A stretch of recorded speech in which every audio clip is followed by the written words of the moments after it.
So you want to learn about the NAL? Well, the National Arena League was formed in 2017 in the wake of the instability of the indoor football world. Originally planned to be named the Arena Development League under the leadership of former Columbus Lions owner Skip Spita, but then settling on an even venture among all teams with the addition of the Arena Football League Jacksonville Sharks. Though the league has remained, it has not fixed the instability issues of indoor football, with only one current member with even a member just 2 years ago, and even multiple additional members that were coming from the league's merger with the AIF have failed to make it to kickoff. Heck, they even had to name a new commissioner, former AIF president Brandon Ickard, with less than a month before play. But through it all, the NAL has survived. The Beaumont Renegades are the first new franchise. Initially announced as an AIF expansion team, they gained entry into the NAL through their merger with the AIF. Originally planned to be coached by ex-NFLer Jacoby Jones, those plans were of course affected by his unexpected passing, and his replacement has been announced as football journeyman Corey Mayfield. They are the city's second indoor football team since the Beaumont Drillers that lasted from 2003 to 2008. This season they will be led by former fan-controlled football QB Izzy Isidore on offense and former All-League defensive lineman John Griggs on defense. Additionally, they have also signed former NFL corner Al Lewis-Jean. The Carolina Cobras are the league's longest-tenured franchise, having joined in its second season. Though named for the former AFL franchise, they are located in Greensboro, North Carolina, making them perhaps more spiritually connected to the AF2's Greensboro Prowlers or NAF's Greensboro Revolution. Founded in 2018, they were successful right from the jump, winning the 2018 NAL Championship, and they would return the following season, though they would lose. After the COVID-canceled 2020 season, they would suffer their soul-losing season, going 3-5 before bouncing right back to 2 more championship appearances. 2024 was a slight disappointment, though, as they went 6-4 and finished in third, and due to a mid-season postseason restructure, they would not get a chance at the title. This season, they are helmed by new head coach Mike Bonner, as last season's skipper Brandon Negron has transitioned into the team president. This season, they have the large task of replacing QB Guy Myers, and they will be doing so with indoor veteran Vincent Espinoza.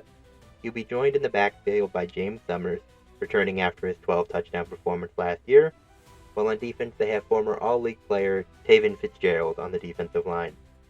The Colorado Spartans enter their second season in the NAL. Originally out of Loveland, they now follow in the footsteps of the once iconic Colorado Crush and make the move to Denver. In year one, they finished with a 4-5 record, with their most impressive winning coming against the aforementioned Cobras. Head coach Fred Shaw has done a good job of talent retention, as a returning 2024 Offensive Player of the Year quarterback Jason Whitaker, who completed 155 of his 221 passes for nearly 1,700 yards, 33 touchdowns, and 20 interceptions. And 2024 Rookie of the Year wide receiver Stephen Newbold, who led the league in receiving touchdowns with 15, on 36 receptions and 499 yards. On defense, they have lured former All-League DB Eric McIntosh away from the rival IFL. The Columbus Lions returned to the league they helped found after being exiled 2 seasons ago.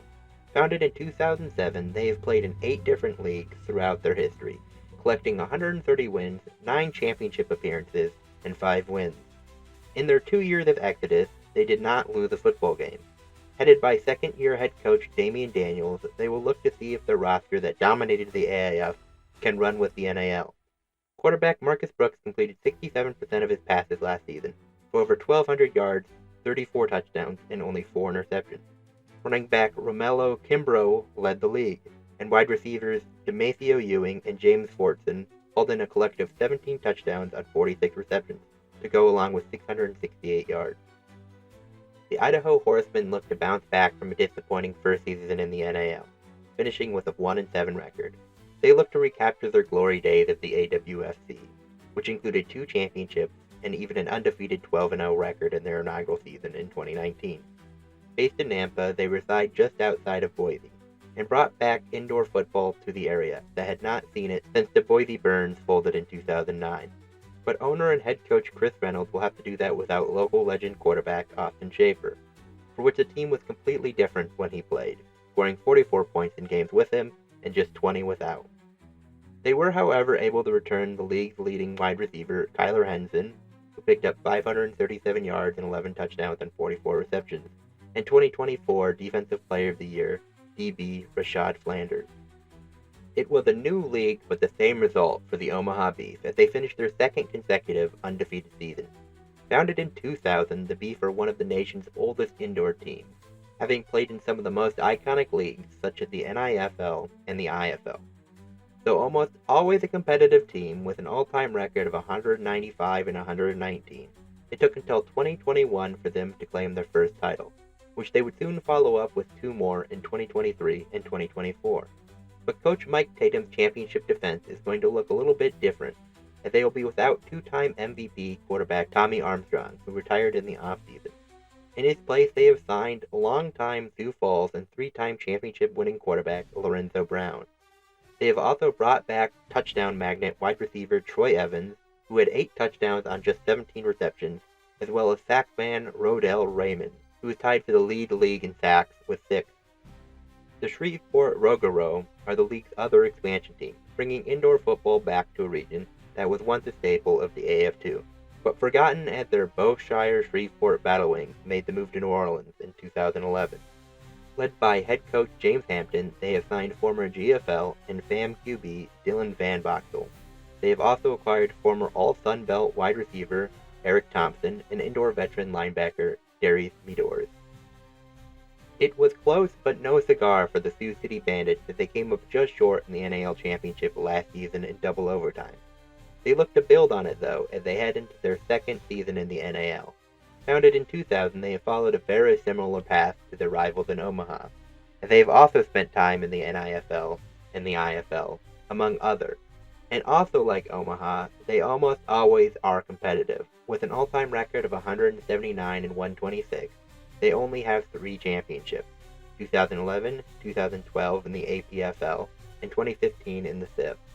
Skipper Irv Stobine looks to run it back, with longtime indoor veteran wideout Fred Bruno and running back Drew Prosaka, both with over 10 years experience, and they have also brought back QB Vernon Reed, and former NFL first-round pick Justin Gilbert on defense. Finally, we have the Wheeling Miners. The reigning AAL2 champions enter the league looking to keep up their success in the NAL. Founded last season, they represent a strong football community that has seen success with their former teams, the Ohio Valley Greyhounds and West Virginia Rough Riders. They are also the third team defending an undefeated championship season heading into this year.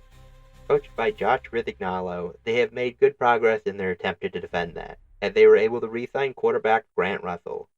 One interesting note on the Miners is their commitment to local talent, having signed 5 different players from the local university. Additionally, they have also signed Marshall defensive lineman Damian Barber. The NAL kicks off with an exhibition game this Friday, as Shreveport takes on the Dallas Falcons of the NIF. It will then be followed with another week of exhibitions before the league kicks off on March 8th. All games should be available on the league's YouTube channel.